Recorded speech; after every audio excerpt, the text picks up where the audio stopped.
ગાંધીનગર ખાતે ઉચ્ચ ટેકનિકલ શિક્ષણ વિભાગની મળેલી બેઠકમાં ખાસ કરીને પ્રવેશ માટેનું નવું પોર્ટલ સુધારા સાથે કાર્યરત કરાયું. કોઈપણ વિદ્યાર્થીઓ પ્રવેશથી વંચિત ન રહે તે પ્રકારની કાળજી રાખવામાં આવી.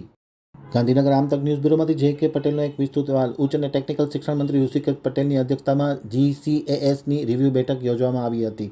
શિક્ષણ મંત્રી પ્રફુલભાઈ પાનસેરિયાની પ્રેરક ઉપસ્થિતિમાં આ બેઠક યોજાઈ હતી. રાજ્યની 11 સરકારી યુનિવર્સિટીના વાઇસ ચાન્સેલર અને વિદ્યાર્થી સંગઠનના પણ નેતાઓ આ બેઠકમાં ખાસ ઉપસ્થિત હતા. Gujarat common admission services portal નવીન સુધારા સાથે કાર્યરત કરાયું છે, જેની માહિતી આ બેઠકમાં આપવામાં આવી હતી. શૈક્ષણિક વર્ષ 2025-26માં રાજ્યના એક પણ વિદ્યાર્થીઓને પ્રવેશની પ્રક્રિયામાં અગવડ ન પડે તેવી વ્યવસ્થા આ પોર્ટલ ઉપર સુનિશ્ચિત કરવામાં આવી છે, એમ મંત્રી ઋષિકેશ પટેલ અને પ્રફુલ પાનસેરિયાએ માહિતી આપતા જણાવ્યું હતું. શૈક્ષણિક વર્ષ 24-25માં GCAS પોર્ટલ મારફતે UG અને PGમાં કુલ મળીને 4.55 લાખથી વધુ એડમિશનો થયા હતા.